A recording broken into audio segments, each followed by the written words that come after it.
할렐루야. 오늘도 힘차게 찬양하시면서 마음의 문을 활짝 여시고 주님 앞으로 다 함께 나아가겠습니다. 주 안에 있는 나에게, 주 안에 있는 나에게 딴 근심이 있으랴. 십자가 밑에 나가 내 짐을 풀었네. 주님을 찬송하면서 할렐루야 할렐루야. 내 앞길 멀고 엄해도 나 주님만 따라가리. 그 두려움이 변하여 내 기도 되었고 전날의 한숨 변하여 내 노래 되었네. 주님을 찬송하면서 할렐루야 할렐루야. 내 앞길 멀고 엄해도 나 주님만 따라가리. 내 주는 자비하셔서 늘 함께 계시고 내 궁핍함을 아시고 늘 채워주시네. 주님을 찬송하면서 할렐루야 할렐루야. 내 앞길 멀고 엄해도 나 주님만 따라가리. 내 주와 맺은 언약은 영불변하시니 그 나라 가기까지는 늘 보호하시네. 아멘. 주님을 찬송하면서 할렐루야 할렐루야. 내 앞길 멀고 엄해도 나 주님만 따라가. 주님을 찬송하면서 주님을 찬송하면서 할렐루야 할렐루야. 내 앞길 멀고 엄해도 나 주님만 따라가리.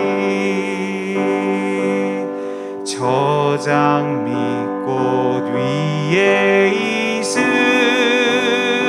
아직 맺혀 있는 그때에 귀에 은은히 소리 들리니 주 음성 분명하다. 주님 나와 동행을 하면서 나를 친구 삼으셨네. 우리 서로 받은 그 기쁨은 알 사람이 없도다. 그 청한 주의 음성 우는 새도 잠잠케 한다. 내게 들리던 주의 음성이 늘 귀에 쟁쟁하다. 주님 나와 동행을 하면서 나를 친구 삼으셨네. 우리 서로 받은 그 기쁨은 알 사람이 없도다. 밤 깊도록 동산 안에 주와 함께 있으려 하나. 괴로운 세상에 할 일 많아서 날 가라 명하신다. 주님 나와 동행을 하면서 나를 친구 삼으셨네. 우리 서로 받은 그 기쁨은 알 사람이 없도다. 우리 서로 받은 그 기쁨은 알 사람이 없도다. 이 시간 함께 기도했으면 좋겠습니다. 하나님, 이 시간 몸만 왔다 그냥 돌아가는 헛걸음하는 시간 되지 않게 하여 주시옵소서. 하나님과의 만남이 빠진 종교의식으로서의 예배가 아니라 우리 서로 받은 그 기쁨 알 사람이 없도다라고 고백할 수 있는 하나님과의 친밀함을 누리는 예배 되게 하여 주시옵소서. 구원의 감격을 회복시켜 주시고 주님의 음성이 들리게 하여 주시고 주님과 친밀한 교제를 누리게 하여 주시옵소서. 이 기도 제목 가지고 우리 잠잠히 묵상하시고 기도하면서 주님 앞으로 한 걸음 더 나아가겠습니다. 기도하겠습니다.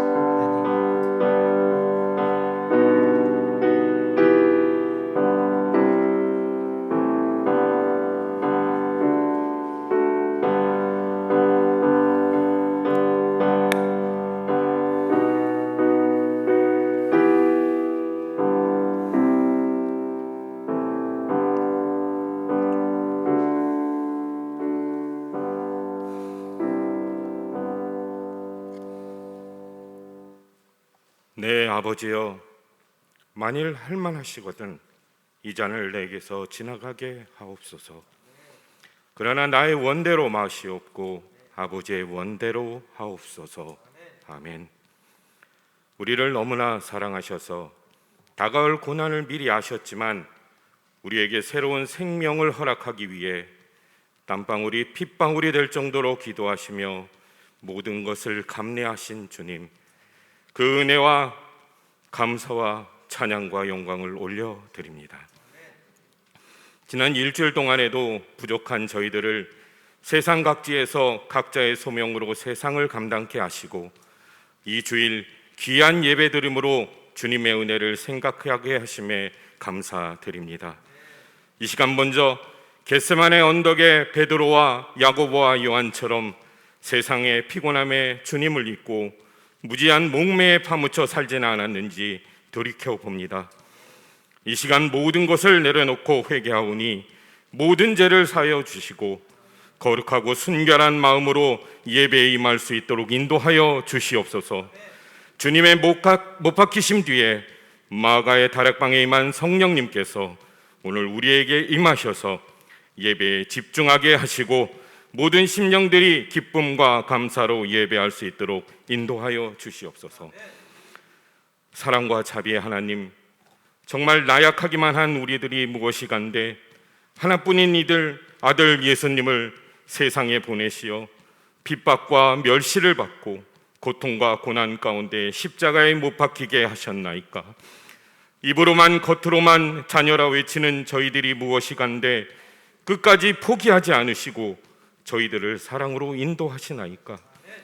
이 사순절 기간 동안 저 고난의 십자가를 바라볼 때마다 예수님의 고통 속에 담겨있는 끝없는 사랑을 가슴 깊이 진심으로 묵상할 수 있도록 하시고 이 고난과 생명의 기간을 통해 저희들의 믿음을 다시 한번 돌아보며 온전한 믿음으로 거듭나는 시간이 될 수 있도록 인도하여 주시옵소서. 그 십자가의 보혈로 말미암아 우리가 주 안에서 하나님의 자녀로서의 삶을 당당하게 살아갈 수 있음을 깨닫게 하여 주시옵소서. 우리를 사랑으로 이끌어 주시는 하나님, 우리 제1교회를 위해 기도합니다. 하나님이 임재하시는 삶의 지성소가 되기 위하여, 하나님의 말씀으로 회복되는 교회가 되기 위하여, 난임과 갈등을 극복하고 새롭게 마음과 신앙을 신축하기 위하여 온 성도가 머리 숙여 기도하고 있습니다. 주님, 저희를 긍휼히 여기시사 하나로 화합하는 공동체가 되게 하여 주시옵소서. 한마음 한뜻으로 주님의 십자가의 그 길, 그 사랑의 십자가의 길을 걸어가게 인도하여 주시옵소서. 저희들의 힘만으로는, 저희들의 얄팍한 지식과 아집으로는 아무것도 할 수 없음을 알기에 하나님의 도움을 구하옵나이다. 그의 나라와 그의 의를 구하라 하신 하나님 말씀 의지하여 하나된 공동체로, 하나된 의로 나아가게 인도하여 주시옵소서. 이번 주부터 사순절 광야 새벽 기도회를 갖습니다. 이 기도회가 계절처럼 지나가는 단순한 절기가 되지 않게 하시고 믿음을 신축하며 굳건한 공동체로 바로 서는 충만의 자리가 될 수 있도록 이끌어 주시옵소서. 모든 성도가 코로나로 인해 움츠렸던 신앙을 바로잡고 다시 세워나갈 수 있는 역사의 현장이 되게 주장하여 주시옵소서. 오늘도 주님의 신령한 생명의 말씀을 저희에게 허락하여 주심을 감사드립니다. 예수님을 만난 복음세의 많은 사람들을 통해 저희의 믿음과 신앙의 깊이를 되돌아보고 기도와 고백을 바꾸어가고 있습니다. 주님, 행하신 일과 말씀을 통해 저희들 모두 치유받고 회복되게 성령님께서 인도하여 주셔서 옥토에 심어주시고 풍성한 결실을 맺을 수 있도록 인도하여 주시옵소서. 세상에 짓눌려 시들은 영혼들에게 힘과 용기와 담대함으로 채워주시고 연약한 육체로 힘들어하는 영혼들은 강건하게 해 주시사 할렐루야로 하나님께 영광 돌릴 수 있게 인도하여 주시옵소서. 담임 목사님을 통해 증언되어지는 말씀을 통하여 우리의 좁은 눈과 닫힌 마음이 열려지게 하시옵고 참다운 제자의 길을 다짐하는 생명의 말씀이 되게 인도하여 주시옵소서. 또한 모든 성도를 위해 항상 기도하시는 목사님에게 영육간의 강건함과 흔들림 없는 의지를 주시옵길 원합니다. 헤매이는 한 어린 양까지도 돌보시기에 부족함이 없도록 힘과 능력을 부어 주시옵소서. 말씀과 기도로 영이 충만하게 하시고 예배와 찬양으로 저희에게 그 충만함을 전하기에 부족함이 없도록 역사하여 주시옵소서. 끝으로 저희의 삶을 정결케 하시고 말씀과 기도와 찬양으로 강건한 몸을 이루는 소망의 시간이 이 예배를 통해 이루어질 수 있도록 인도하여 주시길 바라오며 예수님 이름 의지하여 기도드립니다. 아멘.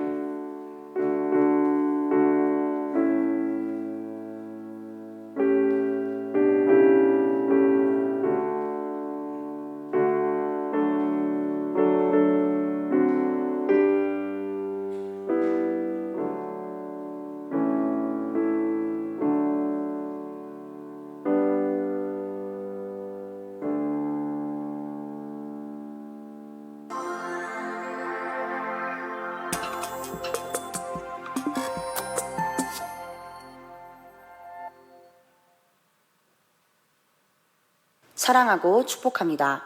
2021년 3월 둘째 주 제일뉴스입니다. 말씀으로 신축하는 광야 새벽 기도회를 합니다. 3월 15일 월요일부터 4월 3일 토요일까지 3주간 오전 5시 베델 성전에서 진행됩니다. 올해 광야 새벽 기도회는 다음과 같이 진행됩니다. 하나, 올해 광야 새벽 기도회는 신축하라 워크북과 함께합니다. 성경책과 워크북을 꼭 지참해 주시기 바랍니다. 둘, 매일 워크북에 해당하는 말씀을 중심으로 3가지 기도 제목을 붙잡고 찬양하고 기도합니다. 마음의 문을 열고 동참하시기 바랍니다.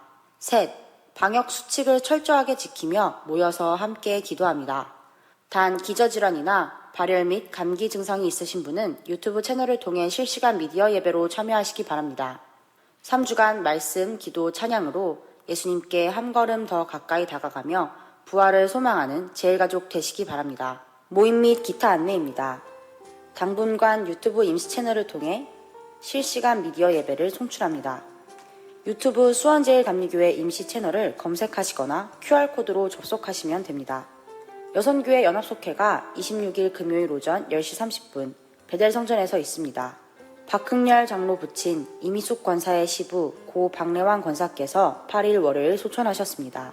송양순 권사 부친 전충환 권사 장인 고 송경섭 장로께서 8일 월요일 소천하셨습니다. 유가족들을 위해 위로해 주시고 기도해 주시기 바랍니다. 꽃꽂이 헌금을 김찬기 권사, 김선혁 권사께서 수연이 초등학교 입학을 감사하며 드렸습니다. 박성영 목사, 김경아 사모께서 유민이 고3 주님이 동행하시길 기도하며 드렸습니다. 박영래 권사께서 범사에 감사하며 드렸습니다. 신경순 권사께서 최재우 초등학교 입학을 감사하며 드렸습니다.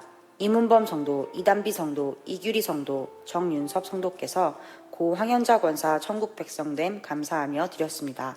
정궁양 권사, 신현숙 권사께서 고 이임희 사모님 추도예배 감사하며 드렸습니다. 조옥수 권사께서 아버지 영원한 천국의 삶을 살 수 있도록 구원하심을 감사하고 찬양하며 드렸습니다. 한 주간도 승리하시는 제일가족 되시기 바랍니다. 감사합니다.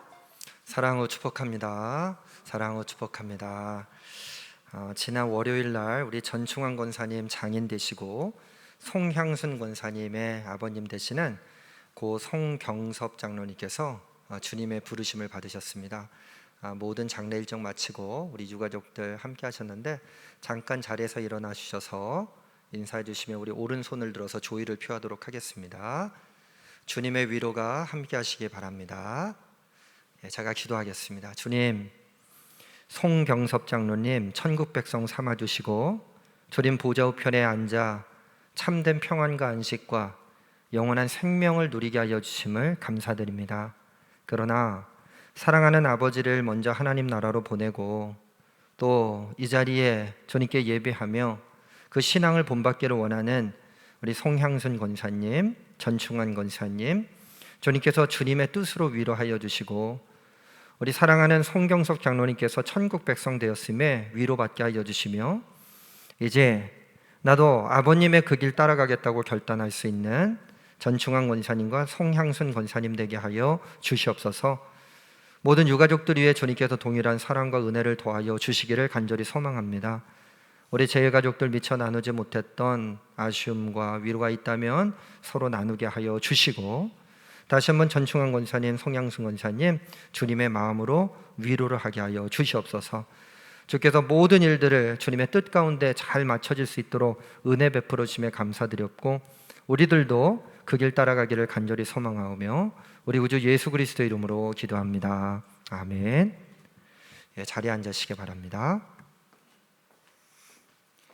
오늘 우리에게 주시는 하나님의 말씀은 요한복음 10장 37절에서 42절의 말씀입니다. 요한복음 10장 37절에서 42절의 말씀, 제가 가진 성경 신약성경 165쪽에 있습니다. 요한복음 10장 37절에서 42절까지의 말씀입니다. 만일 내가 내 아버지의 일을 행하지 아니하거든 나를 믿지 말려니와 내가 행하거든 나를 믿지 아니할지라도 그 일은 믿으라. 그러면 너희가 아버지께서 내 안에 계시고 내가 아버지 안에 있음을 깨달아 알리라 하시니 그들이 다시 예수를 잡고자 하였으나 그 손에서 벗어나 나가시니라. 다시 요단강 저편 요한이 처음으로 세례 베풀던 곳에 가사 거기 거하시니 많은 사람이 왔다가 말하되 요한은 아무 표적도 행하지 아니하였으나 요한이 이 사람을 가리켜 말한 것은 다 참이라 하더라. 그리하여 거기서 많은 사람이 예수를 믿으니라. 아멘. 이 시간 담임 목사님께서 예수님을 만난 사람 9번째 베다니 사람들이라는 제목으로 하나님의 말씀을 대언하시겠습니다. 사랑으로 축복합니다. 사랑으로 축복합니다. 우리 찬양하시면서 서로를 향해서 축복하도록 하겠습니다. 사랑하고 축복합니다. 사랑하고 축복합니다. 주님을 위해 드리는 삶, 주님을 위해 드리는 삶, 아름다운 당신의 그 삶을 사랑하고 축복합니다. 우리 옆에 있는 제일 가족들을 사랑하고 축복합니다. 사랑하고 축복합니다. 주님을 위해 드리는 삶, 아름다운 당신의 그 삶을 사랑하고 축복합니다. 아름다운 나의 삶을, 아름다운 나의 삶을 사랑하고 축복합니다. 우리 하나님께 영광과 감사의 박수 올려드립니다. 아멘. 여러분, 우리 다시 한번 선언하겠습니다. 사랑하고 축복합니다. 사랑하고 축복합니다. 그리고 저를 한번 따라서 해보시겠습니까? 신축하라. 신축하라. 요즘 수원이 전국에서 아주 주목을 받고 있다고 합니다. 왜냐하면 재건축 붐이 일어나는데 수원에 노후된 아파트들이 있어가지고요, 이제 재건축을 하려고 하는데요, 재건축하는 아파트 단지 보니까 싹 밀어버리더라고요. 그리고 새로 지어야 합니다. 여러분, 그와 마찬가지로 우리가 신앙생활하면서 나도 알지 못하는 묵은 것들이 있다면 이번 기회에 온전히 싹 밀어버리고 새롭게 신축하시기를 주님의 이름으로 간절히 축원합니다. 재건축하라 재건축하라 보단 신축하라 신축하라가 낫죠? 리모델링 해보니까요 조금 문제가 있습니다. 이왕이면 새로 하는 게 좋습니다.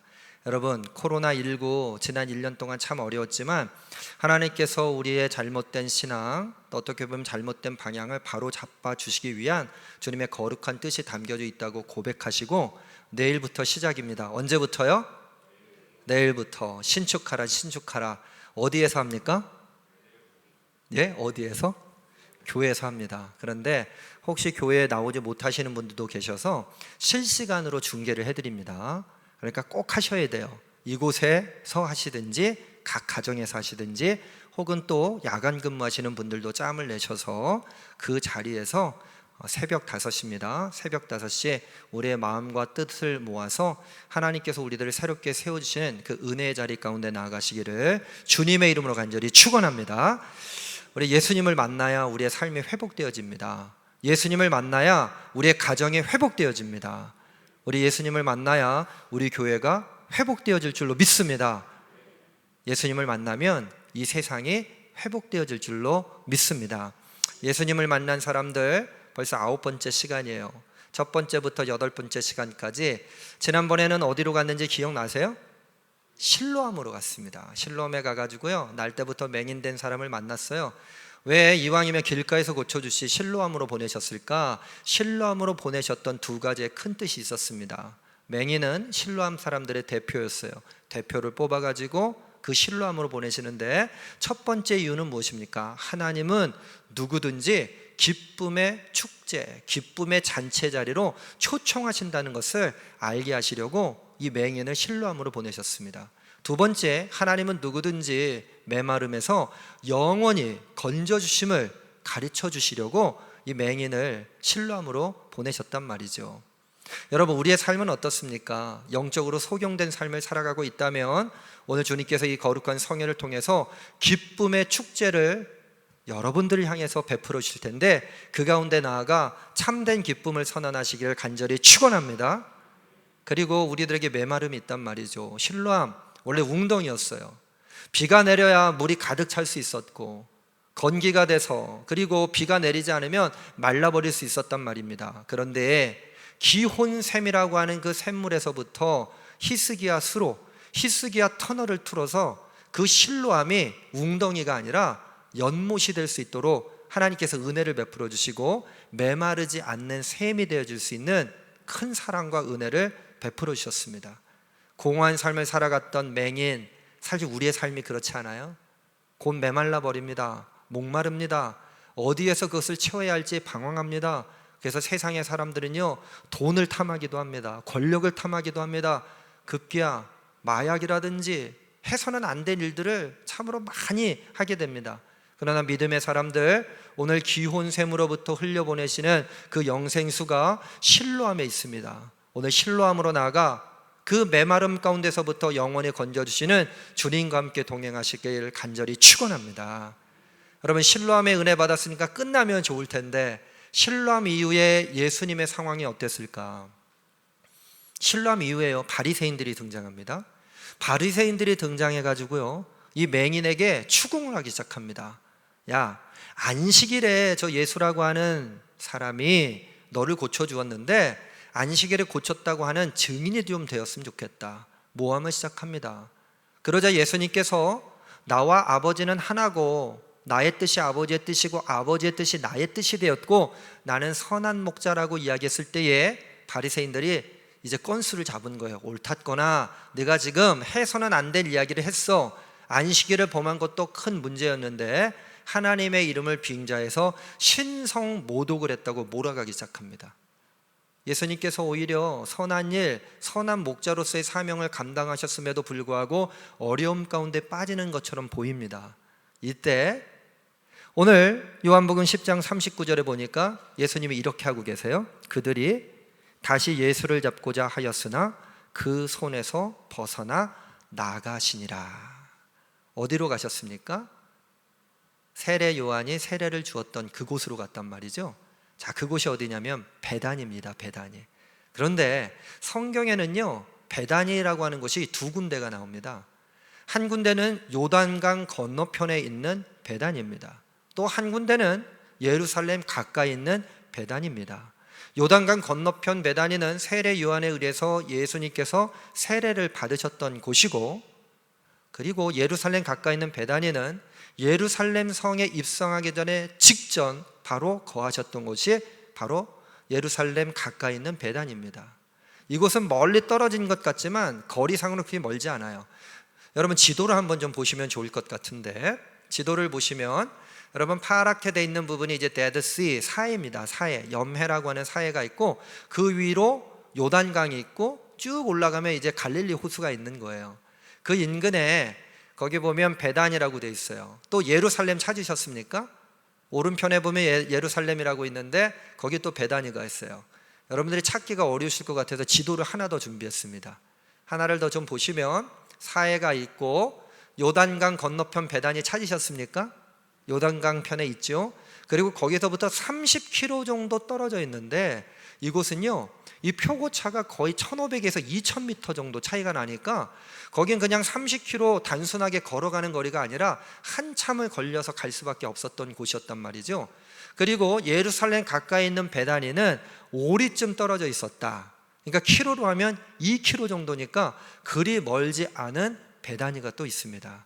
자, 이 베다니에 대한 지형을 좀 생각해 보면서 오늘의 말씀 첫 번째 베다니와 두 번째 베다니에서 고백이 흘러나옵니다. 고백, 세 가지의 고백이 있는데 오늘 이 세 가지의 고백을 통해서 베다니의 사람들에게 주님이 주시고자 하셨던 말씀, 세 가지의 고백을 통해서 결국 베다니 사람들이 고백하기를 원했던 그 고백, 그리고 베다니 사람들에게 고백되어졌던 그 고백을 통해서 오늘 우리들에게 어떤 고백을 원하시는지를 한번 나누려고 해요.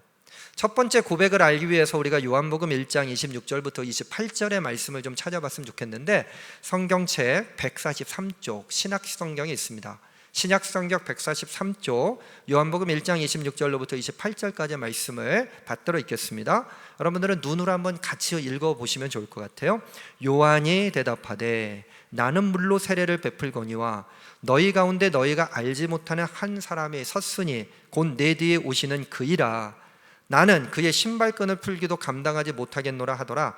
이 일은 요한이 세례 베풀던 곳 요단강 건너편 베다니에서 일어난 일이니라. 세례 요한이 예수님께 세례를 베풀기 전에 뭐라고 고백하고 있습니까? 나는 그의 신발끈을 풀기도 감당하지 못하겠노라. 첫 번째 고백은 어떤 고백이냐면 같이 해볼까요? 신발끈을 풀기도 감당하지 못합니다. 많이 들어보셨죠? 처음 듣는 얘기가 아닐 거예요. 세례 요한이 이야기합니다. 신발끈을 풀기도 감당하지 못하겠노라. 못합니다. 도대체 왜 신발끈을 풀기도 감당하지 못한다고 했을까? 그러기 위해서 당시 신발이라고 하는 의미가 어떤 뜻을 가지고 있는지를 좀 살펴볼 필요가 있을 것 같아요. 유대인들에게 있어서 옷의 종류가 5가지라고 합니다. 옷의 종류 5가지. 첫 번째 옷은 겉옷이에요. 겉옷. 우리가 있는 이런 양복 같은 게 아니라 왜 여기다가 외투 같은 거 입잖아요. 그리고 지난번에 이렇게 걸치는 이렇게 겉옷에 술이 달렸다, 옷단술이 달렸다. 그래서 12년 동안 혈루증을 앓았던 여인이 예수님의 옷자락을 잡았다는 건 그 겉옷에 옷단술을 잡았다는 거 기억나실 줄로 저는 믿겠습니다. 넘어갑니다. 그게 겉옷이에요. 그리고 속옷, 그러니까 이상한 생각하지 마세요. 그 속옷이 아니라 겉옷 안에 있는 모든 옷이 속옷입니다. 이것도 속옷, 이것도 속옷, 그 안에도 속옷, 다 속옷이란 말이에요. 그리고 허리띠를 옷으로 여겼습니다. 허리띠. 그리고 모자를 옷으로 여겼고요. 마지막으로 이상스럽게 신발을 옷으로 여겼습니다. 여러분, 신발 사러 가는데 옷 사러 간다고 하는 사람이 어디 있겠습니까? 없잖아요. 그런데 왜 이스라엘 백성들은 이 신발을 옷의 한 종류로 여겼을까? 바로 이 신발이 사람의 발을 보호해 준다고 믿었고 또 그렇게 사용했기 때문에 그렇습니다. 그런데 이스라엘 백성들이 신었던 신은 운동화도 아닙니다. 구두도 아닙니다. 뭐 큰 멋진 장화도 아니고 하일도 아니에요. 샌들입니다. 샌들. 여러분 샌들 아시죠? 가죽이나 밑바닥을 가죽으로 만들든지 밑바닥을 나무로 만들어서 거기에다가 신발끈을 이렇게 붙이기도 하고 깎아가지고 이렇게 넣기도 합니다. 그걸 신발끈이라고 부르기도 하지만 이전의 성경에는 신들매 풀기를 감당하지 못한다고 그랬거든요. 이 신들매라고 하는 게 바로 신발끈입니다. 발을 보호하기 위해 밖에서는 신발을 신었을 거예요. 근데 집안에서는 신발을 신지 않았습니다. 그런데 종들은 그렇지 않았다는 거예요. 종들은 집안에서도 신발을 신지 않고 밖에서도 신을 신을 수가 없어요. 눈에 보이게 차별을 두었던 것입니다. 보통 사람들이나 귀족들은 신발을 신습니다. 집에 들어올 때 신발을 벗습니다. 종들은 아예 신을 신지 못합니다. 그리고 종들이 하는 일은 주인이 집에 들어올 때 신발을 벗을 때요, 그 샌들의 신들매 신발끈을 풀어주는 일을 했다는 거예요. 종들이 하는 일입니다. 근데 예수님은요, 제자들에게 단 한 번도 내 신발끈을 풀어달라고 부탁하신 적이 없어요. 제자들은 그렇게 하고 싶었습니다. 예수님께 종의 삶을 살아가기 위해서 마음으로 존경하지만 가장 먼저 내가 달려가서 예수님의 신발끈을 좀 풀어드려야지라는 생각을 아마 했을 거예요. 근데 예수님은 제자들과의 관계를 주종의 관계로 보지 않았어요. 수직적인 관계로 보지 않고 수평적인 관계, 친구 혹은 동역자의 관계로 봤기 때문에 제자들이 마음속으로 나를 존경해 주는 것 참 감사하다라고 여겼지만 절대로 신발끈을 풀지 못하도록 했습니다. 스스로 풀으셨다는 말이죠. 그런데 세례 요한은 예수님께 세례를 베풀기 전에 그의 마음가짐, 그 각오가 어떠했냐면, 내가 종들이 주인의 그 신발끈을 푸는 것과 마찬가지로 기쁨으로 예수님께서 이 땅에 오시는 것을 감당해야 되겠다고 결정했던 것입니다. 사람의 눈치도 보지 않고 많은 사람들이 세례자 요한을 따랐어요. 바로 그이가 선지자 메시아 아니냐라고 추앙하는 사람들도 있었습니다. 그런데 기쁨으로 종의 사명을 감당할 것을 결단하며 말했던 한마디가 나는 장차 내 뒤에 오시는 분의 신발끈을 푸는 것도 감당할 수가 없습니다. 그 종들보다도 더 못한 존재이기에 예수님은 정말 위대한 분이십니다 라고 고백했던 것입니다.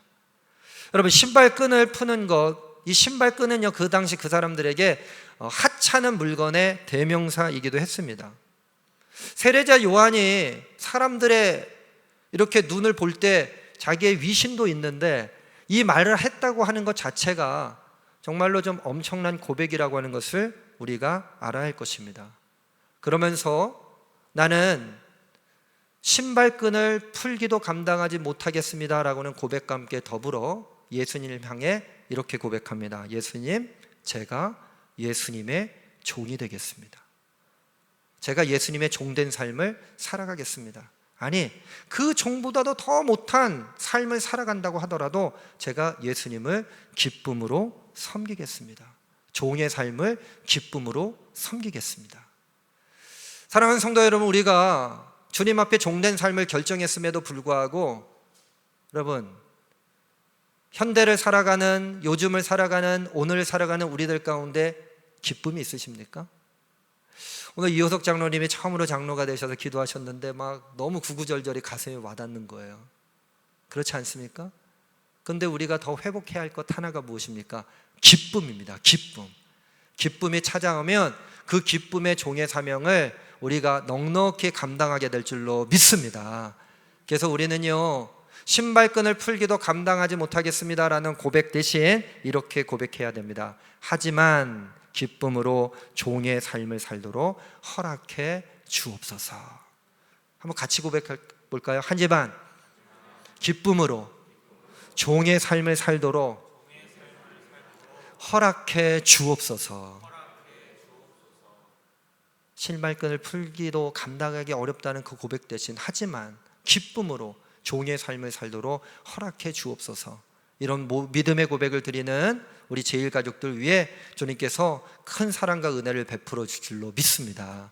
이것이 첫 번째 고백이었습니다. 두 번째, 베다니에서 일어났던 고백은 무엇일까? 우리 요한복음 11장 21절 한번 찾아볼까요? 11장 21절입니다. 요한복음 11장 21절의 말씀 읽겠습니다. 시작. 마르다가 예수께 여짜오되 주께서 여기 계셨더라면 내 오라버니가 죽지 아니하였겠나이다. 마르다가 이야기합니다. 예수께, 주님께서 여기 계셨더라면 내 오라버니가 죽지 않았을 겁니다. 마르다는요, 마리아하고 생각해 봤을 때 조금 마리아보다는 믿음이 없는 사람으로 우리가 좀 생각하고 있지 않습니까? 그런 고정관념이 있어요. 자, 그럼 마리아는 뭐라고 얘기했을까? 11장 32절로 한번 가보세요. 11장 32절 함께 받들어 읽겠습니다. 시작. 마리아가 예수 계신 곳에 가서 배웠고 그 발 앞에 엎드려 이르되 주께서 여기 계셨더라면 내 오라버니가 죽지 아니하였겠나이다 하더라. 마리아도 똑같은 얘기를 했어요. 오히려 주님 앞에 더 간절히 나가가지고 막 부들부들 떨면서 했을지 모르겠어요. 언제가 얘기했는데 예수님이 그가 죽지 않았다라고 하니까 그 이야기를 듣고 이해가 안 됐습니다. 그래서 다시 주님 앞으로 나아가 이제는 마리아마저도 주님께서 이 자리에 계셨더라면 우리 오라버니가 죽지 않았을 텐데 지금 누구 탓이라는 겁니까? 예수님 탓이에요. 나사로가 죽었던 건 예수님 탓입니다. 그런데 성경을 잘 읽어보면 예수님 탓할 만도 합니다. 요한복음 11장 4절로 한번 가볼까요? 요한복음 11장 4절에 보니까 예수님께서 이런 약속을 하셨어요. 예수께서 들으시고 이르시되, 그러니까 베단이라고 하는 곳에 나사로라고 하는 사람이 병들어 있다는 얘기를 들으셨다는 거예요. 그 이야기를 듣고 이 병은 죽을 병이 아니라 하나님의 영광을 위함이요 하나님의 아들이 이로 말미암아 영광을 받게 하려 함이라 하시더라. 지난주에 들었던 이야기 조금 비슷하죠. 나면서부터 병든 자 누구의 죄 때문입니까? 이 사람의 죄 때문입니까? 그 부모의 죄 때문입니까? 라고 물었을 때에 예수님께서 하셨던 말씀, 이 병은 하나님의 영광을 위한 병이지 누구의 죄 때문이도 아니다라는 말씀을 주셨단 말이에요. 자, 이 이야기를 들었을 때 마르다와 마리아가 맹인의 이야기를 들었던 기억이 있었을 거예요. 그러니까 가슴이 막 두근두근 되는 거예요. 야, 하나님의 영광이 우리 가문 가운데도 일어난다니. 우리 집안과는 무관한 줄로 알았는데 우리 집안 안에서도 이 하나님의 영광된 일이 일어난다니, 야, 놀라운 일이 벌어지겠구나.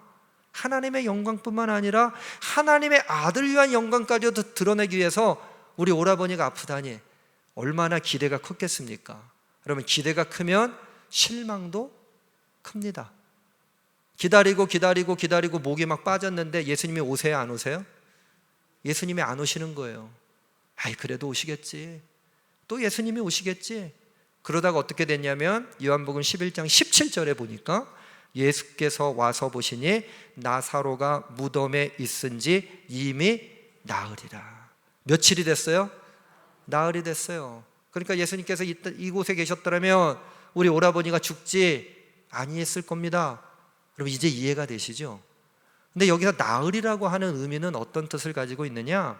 유대인들이 생각할 때 3일까지는 죽은 사람이 다시 살아날 수 있는 가능성이 있다고 관습적으로 믿었다는 거예요.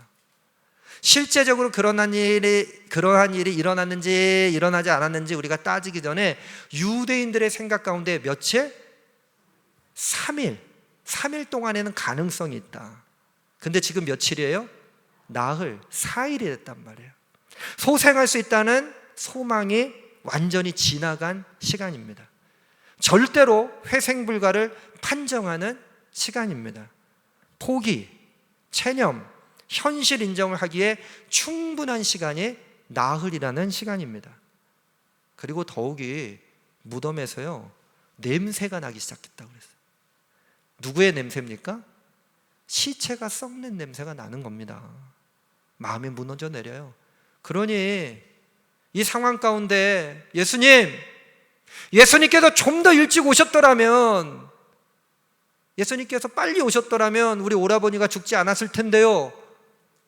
요한복음 11장 4절에서 이건 죽을 병이 아니다, 하나님의 영광을 위한 죽음, 병이다, 하나님의 아들의 영광을 위한 병이다 라고 했던 건 까마득하게 잃어버렸다는 거예요. 그리고 거기다가 어떤 이야기를 들었는지 예수님이 오시다가 그 이야기를 듣고 이틀을 더 머무르셨다는 이야기를 들었어요. 얼마나 큰 배신감입니까? 아니, 이틀만 더 땡겨서 오셨다면, 죽은 지 이틀 되면 다시 살리실 수 있다고 굳건하게 믿을 수 있었을 텐데 또 누구 탓하는 거예요? 예수님 탓 계속하고 있습니다. 그런데 예수님께서 이야기를 듣고 눈물을 흘리셨다고 그랬어요. 눈물을. 너무 불쌍히 여겨서 흘렸던 눈물이었을까? 근데 어떤 학자가 이렇게 해석을 했더라고요. 예수님께서 참다 분에 이기지 못해서 눈물을 흘리셨다. 그럼 한번 잘 들어보세요. 예수님이 사람들 향해서 특별히 마르다와 마리아가 들을 수 있도록, 이야기가 전달돼 줄 수 있도록, 이 나사로의 병은 지금 죽을 병이에요? 아니에요? 아니에요. 그리고 나사로가 죽었다고 그랬어요? 잔다고 그랬어요? 잔다고 했습니다. 그런데 지금 마르다와 마리아가 믿음을 잃어버렸어요. 그들의 신앙을 지켜내지 못하는 모습들을 보면서, 그리고 당신에게 달려와서, 예수님께 달려와서, 주님, 이곳에 계셨더라면 내 오라버니가 죽지 아니했을 겁니다. 마르다도 얘기하고, 그가 죽지 않았다, 잠잔다 얘기했는데도 다시 마리아가 와서 얘기하니 예수님의 마음이 찢어질 듯이 아프시고 믿음 없는 그 모습들을 보면서 눈물을 흘릴 수밖에 없었습니다. 이때 예수님께서 일하시기 시작합니다. 요한복음 11장 43절부터 44절의 말씀 받들어 읽겠습니다. 시작. 이 말씀을 하시고 큰 소리로 나사로야 나오라 부르시니 죽은 자가 수족을 배로 동인 채로 나오는데 그 얼굴은 수건에 쌓였더라. 예수께서 이르시되 풀어놓아 다니게 하라 하시니라. 나사로야 나오라! 사망 권세 이기고 나사로야 나오라! 선언했을 때에 사람들이 거기서 막 환호성을 지르지 않았겠어요? 제자들이 그럼 그렇지, 예수님이 실패하실 리가 있어. 마르다와 마리아가 깜짝 놀랐을 거예요. 나사로가 막 나오는데 여기 수건도 둘렀어요. 청청청청 지금 베옷을 두르고 나오니 예수님께서 풀어놓아 다닐 수 있도록 해라. 사실 여기에 우리의 관심이 있어요.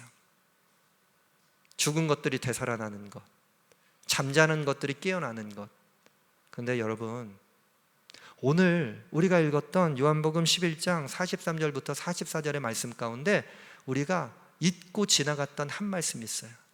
죽은 나사로, 아니 잠자는 나사로를 깨워주셨던 것에만 관심을 가진 나머지 마리아와 마르다처럼 그냥 잊고 지나간 한 말씀이 있는데 43절 맨 앞에 보니까 어떻게 기록을 하고 있습니까?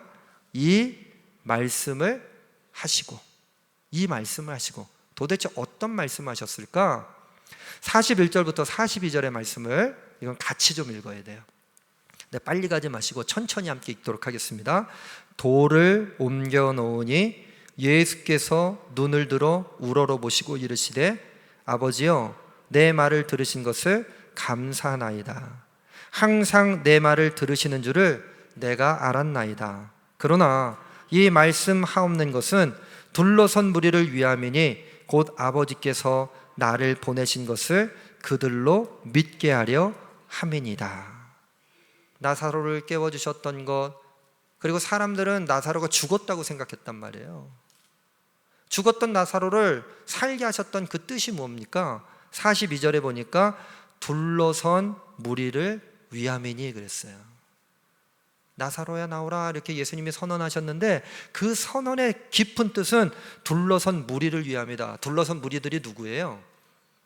다름 아닌 베다니 사람들 아니겠어요? 베다니 사람들을 위해서 이 나사로가 깨어나는, 살아나는 장면을 주님께서 행하셨던 것입니다. 그리고 그 깊은 뜻은 둘러선 무리들에게 이런 말씀을 하기 위해서 곧 아버지께서 나를 보내신 것을 믿게 하려 함이라. 믿음의 차원이었습니다.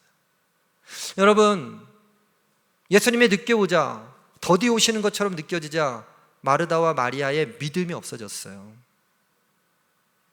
그래서 마리아와 마르다는 주님 앞으로 나아가 이런 믿음의 고백을 다시 드립니다. 주님, 잠시 주님을 믿지 못했음을 회개합니다.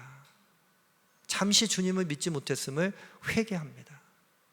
둘러선 무리들마저도 예수님께서는 그 고백을 듣기를 원하셨습니다. 잠시 주님을 믿지 못했음을 회개합니다. 여러분, 우리의 삶 가운데 예수님을 믿지 못하고 살아갈 때가 있습니다. 예수님을 신뢰한다고는 하지만 예수님을 신뢰하지 못해서 흔들리는 삶을 살아갈 때가 있습니다. 그리고 우리는 자꾸 우리 앞에 예수님 왜 그 일을 행하지 않으십니까? 왜 예전에는 그런 일들을 행하셨는데 왜 지금은 아무것도 보여주지 않으십니까? 라고 예수님을 책망할 때가 있어요. 감히 예수님의 이름을 망령되이 이끌 때가 있습니다. 그때 오늘 마르다와 마리아의 주님이 옆에 계셨더라면 우리 오라버니가 죽지 않았을 겁니다 라고 하는 이 불신의 고백을 떠올리시면서 우리 또한 잠시 주님을 믿지 못했음을 회개하게 하소서 이렇게 고백하시기를 주님의 이름으로 간절히 축원합니다. 이것이 두 번째 고백을 통해서 배울 수 있는 내용입니다. 세 번째는요, 요한복음 12장의 말씀으로 좀 갔으면 좋겠어요. 요한복음 12장 1절부터 3절까지의 말씀을 받들어 읽겠습니다. 6월절 엿새 전에 예수께서 베다니에 이르시니 이곳은 예수께서 죽은 자 가운데서 살리신 나사로가 있는 곳이라. 거기서 예수를 위하여 잔치할새 마르다는 이르라고 나사로는 예수와 함께 앉은 자 중에 있더라. 마리아는 지극히 비싼 향유 곧 순전한 나드 한 근을 가져다가 예수의 발에 붓고 자기 머리털로 그의 발을 닦으니 향유 냄새가 집에 가득하더라. 죽은 나사로가 살아난 다음에, 잠자던 나사로가 깨어난 다음에 어떤 일이 벌어졌다고 말씀드렸습니까? 마르다와 마리아의 신앙이 회복되어졌단 말이에요. 믿음이 회복되어지니까요, 모든 것이 다 좋게 보이고 예수님의 얼굴, 예수님 여기 계셨더라면 우리 오라버니가 죽지 않았을 겁니다 이렇게 한탄했던 마리아와 마르다는 찾을 수가 없습니다. 전 마르다는 뭘 하고 있어요? 잔치를 준비하고 있어요. 너무너무 감사해가지고 예수님께서 오시니까요, 나사로 오라버니 거기 앉아있어, 내가 지금 음식을 준비할게, 그렇게 막 호들갑을 떨고 있습니다. 그런데 마리아는 지금 어떻게 하고 있습니까? 3절에 보니까 순전한 나드 한 근을 부은 옥합을 가져다가 예수님 앞에 딱 깨트리는 거예요. 그리고 그 발 위에 붓고 머리털을 가지고서는 예수님의 발을 닦아드리기 시작합니다. 여러분, 우리들에게도 이런 삶이 있기를 간절히 축원합니다. 그런데 은혜의 자리에 은혜가 없는 사람이 꼭 있다는 거 아세요, 모르세요? 가룟 유다가 등장합니다. 가룟 유다가 등장해가지고요, 마리아를 향해가지고 아마 이렇게 사랑의 눈으로 보지 않고 어떻게 봤을까요? 흘겨봤어요. 이렇게 딱 흘겨보면서, 야 마리아야, 너 그 순전한 나드 한 근이면 300데나로니안 되는데 너 300데나로니 얼마나 큰지 알아? 그건 말이야, 하루 품삯을 받아서 살아가고 있는 품꾼의 연봉이야, 연봉. 안식일은 쉬었을 테니까 300일 일한 값어치 그 연봉을 네가 지금 옥합, 여기서 여러분 옥합은요 그냥 질그릇 이런 게 아니에요. 고려청자, 이조백자, 이왕이면 와 이런 것도 해주시면 참 좋을 텐데 그런 거예요. 고려청자나 이조백자 같은 곳에 지금 연봉을 넣었어요. 연봉. 순전한 나드 한 근을 다 넣었어요.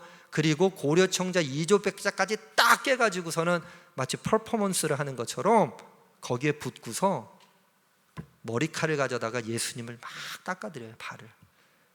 천한 종 중에 천한 종이 하는 행위를 하고 있는 것, 어떻게 보면 가룟 유다의 방법이 좀 더 합리적인 방법 아니겠습니까? 그렇잖아요, 여러분? 여러분은 가룟 유다의 방법으로 행하시겠습니까? 마리아의 방법으로 행하시겠습니까? 다 마리아의 방법이라고 다 얘기하실 거 제가 알아요. 근데 현실에선 그렇지 않잖아요. 그런데 사실 요한복음 12장 1절과 2절과 3절의 말씀, 우리가 논쟁은요 쓸데없는 논쟁이에요. 왜 예수님이 이 순전한 한나드 한 근을 주님께 옥합을 깨트리며 부었던 것을 용납하셨을까? 가룟 유다의 방법이 옳을까? 마리아가 큰 신앙을 가졌다 칭찬하시고자? 아닙니다. 그렇게만 알고 있다면 우리는 절반만 알고 있는 거예요. 절반만. 진짜 우리가 이 말씀을 이해하기 위해서는 3절을 다시 한번 읽어봐야 돼요. 요한복음 12장 3절 다시 한번 읽겠습니다. 시작. 마리아는 지극히 비싼 향유 곧 순전한 나드 한 근을 가져다가 예수의 발에 붓고 자기 머리털로 그의 발을 닦으니 향유 냄새가 집에 가득하더라. 여러분, 우리는요 그래 나도 마리아처럼 내게 있는 모든 것들을 주님 앞에 깨트려서 드리고 그리고 머리털로 닦아드려야지, 그리고 많은 목회자들과 많은 설교들이 거기에 초점을 맞추고 있어요. 근데 저는요 거기에 초점을 맞추지 않고 맨 마지막 부분에 오늘 초점을 맞추고 묵상해 보고자 합니다. 마지막에 뭐라고 되어 있습니까? 향유 냄새가 집에 가득하더라. 같이 봐요. 향유 냄새가 집에 가득하더라. 이 말씀의 의미를 알기 위해서는 베다니가, 예루살렘에서 가까운 베다니가 어떤 동네인지를 좀 알아야 돼요. 예루살렘은 거룩한 성이었습니다. 거룩한 도시였습니다. 순전한 곳이었습니다. 하나님의 임재가 가득한 곳이 예루살렘 성 아니니까 그 안에 병자들이 살 수가 없어요. 그리고 가난한 사람들도 이왕이면 예루살렘 도성안이 아니라 바깥으로 내몰려졌습니다. 특별히 환자들 중에 예루살렘 사람들 그리고 유대인들이 가장 불결하게 여겼던 질병 중에 하나가 나병이었습니다. 나병, 문둥병이었단 말이에요. 그러니까 성 밖으로 자꾸 내보내게 되는데 이 문둥병자들 마음 가운데는 내 병이 나와서 어디로 들어가요? 나도 예루살렘 성 안에 들어가서 살아야지라고 하는 소망이 있었어요. 그렇게 했기 때문에 아주 멀리 내쫓임을 당하진 않았어요. 이 문둥병자들이 주로 살았던 동네가 어디였을까요? 바로 베다니입니다. 베다니는요 베트하니, 그 이름 뜻은 푸른 과실의 마을이라는 뜻을 가지고 있어요. 베들레헴이 빵 굽는 마을, 빵 그런 의미를 가지고 있는 것처럼 베트하니는요 푸른 과실의 마을입니다. 그런데 현실적으로는 이 베다니를 부를 때 가난한 자들의 마을, 아픈 사람들이 사는 마을, 문둥병자들이 사는 마을, 그러니까 결국 냄새가 나는 마을, 악취가 나는 마을, 죄인들이 사는 마을이라고 지칭되어졌던 곳이 베다니입니다. 베다니. 이 베다니 가운데 지금 마리아가 향유옥합을 깨트려서 예수님의 발에 붓고 머리로 닦기 시작하자 어떤 일이 일어났어요? 향유 냄새가 그 집안에 가득 넘쳐나기 시작했고 향유 냄새가 가득 넘쳐남은 결국 베다니에 향유 냄새를 가득하게 하시려는 주님의 뜻이 담겨져 있었던 겁니다. 여러분, 이 세상을 살아가면서 우리의 삶의 자리에 냄새가 하나도 안 나죠? 다 모두 깨끗하죠? 여러분들이 그곳에 있으니까 정말로 정결하고 여러분들의 삶의 순전한 믿음을 지키고 있으니 반짝반짝 빛나고 있지 않습니까? 왜 아멘 안 하세요? 부끄럽지만 우리가 베다니에 지금 살고 있다고요. 육신의 고통 때문에 아파하는 곳, 가난함으로 절망 가운데 있고 언제 죽을지 모르는 죽음에 대한 두려움, 사람들의 손가락질, 베다니 사람들의 현실이 바로 우리들의 현실이었다면 오늘 예수님이 오늘 우리들에게도 다가오셔서 베다니에 향유 냄새가 가득 넘쳐나는 은혜를 베풀어 준 줄로 믿습니다. 그러므로 이제 우리는요 고백해야 합니다. 믿음으로 예수님의 죽으심을 예비하게 하소서. 한번 같이 고백해 볼까요? 믿음으로 예수님의 죽으심을 예비하게 하소서. 그렇게 될 때 비로소 악취가 나고 있는 우리의 삶의 자리가 주님의 향기로, 향유 옥합의 냄새로 가득 넘쳐나게 될 줄로 믿습니다. 영원한 생명의 기쁨이 넘쳐나게 될 줄로 믿습니다. 여러분, 세상을 살아가다 보면요 우리가 생명용품으로 쓰임을 받아야 되는데 때로는 장례용품으로 쓰임을 받는 때가 있습니다. 이 향유는 원래 죽은 사람에게 붓는 것이지 살아있는 사람에게 붓는 건 아니었단 말이죠. 그럼에도 불구하고 마리아가 죽음의 기운이 가득한 베다니에 예수님의 발 위에 부었지만 바로 죽음의 그림자가 가득한 베다니의 향유 옥합을 깨뜨렸던 것처럼 우리의 삶의 자리에서 그 향유 옥합을 깨뜨리고 나가시기를 주님의 이름으로 간절히 축원합니다. 오늘 베다니에서 베다니로 가야 합니다. 또 베다니에서 베다니로 가야 합니다. 베다니는 두 군데요. 첫 번째 베다니는 요단강 건너편의 베다니. 나는 장차 오시리의 신발끈을 풀기도 감당하지 못합니다 라고 했지만 종의 사명을 기쁨으로 감당할 것을 말했던 세례 요한의 삶의 자리, 그 자리로 쫓기다시피 예수님께서 가셨어요. 지금 예수님은 베다니에 계세요. 그런데 또 다른 베다니에는 어떤 일이 벌어지고 있습니까? 병이 들어서 오늘 내일 하고 있는 나사로가 있습니다. 그 나사로를 향해서 예수님께서 이 병은 죽을 병이 아니라 하나님의 영광을 나타내기 위한 병이고 하나님의 아들의 영광을 나타내기 위한 병이라고 하는 이야기를 듣고 지금은 위치는 같지 않아요. 그 이야기를 들었던 마르다와 마리아가 다시 한번 믿음을 확증했지만 오라버니가 죽자 그 현실은 믿음 없는 삶으로, 한탄하는 삶으로, 예수님을 책망하는 삶으로 변질되었던 모습들을 보게 되었습니다. 주님이 그 베다니의 현실을 보면서 나사로야 나오라, 사망 권세 이기고 나사로야 나오라 선언하셨지만 사실 그 뜻은 많은 무리들에게 하나님의 아들이신 예수 그리스도를 믿게 하시기 위해서 그 일들을 행하셨다고 하는 것을 우리들이 결코 잊지 말아야 할 것입니다. 그러면 우리의 삶의 자리가 지금 악취가 나고 때로는 여러 가지 어려움 때문에 흔들리는 삶일지라도 오늘 주님이 허락하신 향유와 그 은혜가 넘쳐나는 삶의 복을 받게 될 줄로 믿습니다. 오늘 베다니 사람들에게 세 가지의 고백이 흘러나오고 있어요. 첫 번째 고백은 신발끈을 풀기도 감당하지 못합니다. 그런데 이 위에 우리 이런 고백을 드릴 수 있어야 합니다. 같이 해볼까요? 하지만 기쁨으로 종의 삶을 살도록 허락해 주옵소서. 두 번째, 내 오라버니가 안 죽었을 겁니다. 예수님께서 이곳에 있었다면 내 오라버니가 안 죽었을 겁니다. 그런데 이 고백 대신 잠시 주님을 믿지 못했음을 회개하게 하소서. 같이 볼까요? 잠시 주님을 믿지 못했음을 회개하게 하소서. 세 번째, 주발 위에 입 맞추고 깨트립니다 라고 마리아가 고백하고 있었지만 이 고백 위에 믿음으로 예수님의 죽으심을 예비하게 하소서. 같이 해볼까요? 믿음으로 예수님의 죽으심을 예비하게 하소서. 사랑하는 성도 여러분, 오늘 배단이라고 하는 삶의 현실 가운데 있는 우리들 향해 주님이 말씀하십니다. 주님께서 저희들을 초청하십니다. 그 초청의 자리에 나가 우리의 삶의 자리를 주님의 향기가 가득한 믿음의 터전으로 바꿔나가시기를 주님의 이름으로 간절히 축원합니다.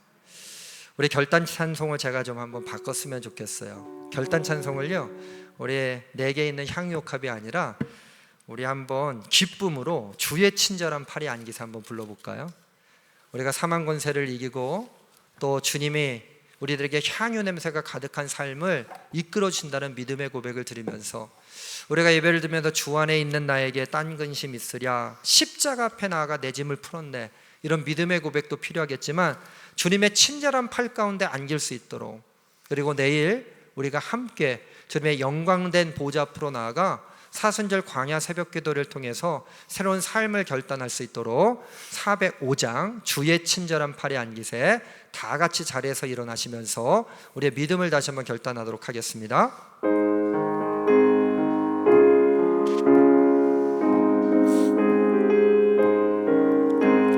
주의 친절한 팔에 안기세 우리 마음이 평안하리니 항상 기쁘고 복이 되리니 영원하신 팔에 안기세 주의 팔에 그 크신 팔에 안기세 주의 기쁨으로 종의 삶을 살 것을 결단합니다. 날이 갈수록 주의 사랑이 두루 광명하게 비치고 천성 가는 길 편히 영원하신 주님의 팔에 우리의 믿음의 고백을 드리며 안기길 원합니다. 주의 잠시 우리의 믿음 없음을 회개하기 원합니다. 안기세 주의 팔에 영원하신 팔에 안기세 주의 보좌로 나아갈 때에 기뻐 찬미 소리 외치고 겁과 두려움 없어지리니 영원하신 팔에 안기세 주의 팔에 그 크신 팔에 안기세 주의 팔에 영원하신 팔에 안기 주의 팔에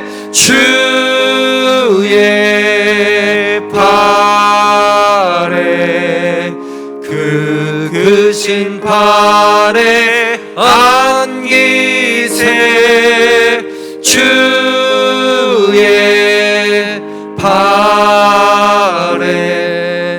그 영원하신 팔에 안기세. 주님,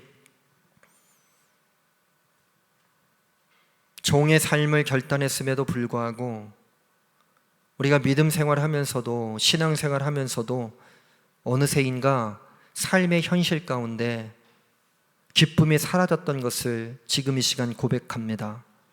다시 한번 기쁨으로 종의 삶을 살도록 허락하여 주시옵소서. 신발끈을 풀기도 감당하지 못합니다. 그 신앙의 고백 가운데서는 기쁨의 종의 삶이 선포되어지고 있다는 것을 잊지 않으시는 주님이 오늘 저희들을 초청하여 주셔서 종의 삶을 기쁨으로 감당케 해주실 줄로 믿습니다.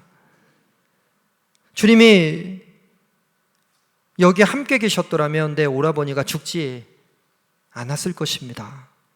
그러나 이내 주님의 큰 사랑과 많은 사람들에게 진짜 무엇을 보여주시기 위해서 나사로가 잠깐 잠자게, 아니 죽게 하셨는지를 깨닫고 잠시 주님을 믿지 못했음을 회개한다고 고백했던 그 회개의 고백이 우리 모든 제일 가족들 가운데도 터져나오게 하여 주시옵소서. 내게 있는 향유컵을 주님께 가져가 깨트리고 주님께 나아가는 마리아의 삶이 우리의 삶 가운데 있기를 간절히 소망합니다. 믿음으로 예수님의 죽으심을 예배하게 하여 주시고 그 예수님의 죽으심으로 말미암아 3일 만에 부활하는 은혜를 경험케 하여 주시며 악취가 진동하는 이 세상이 향유 냄새, 그리스도의 향기가 가득한 곳으로 변화되게 하여 주시옵소서. 우리의 삶의 자리가 향유 냄새가 진동하는 은혜를 누리게 하여 주시옵소서. 그 은혜에 감사하며 주님께 예물 드립니다.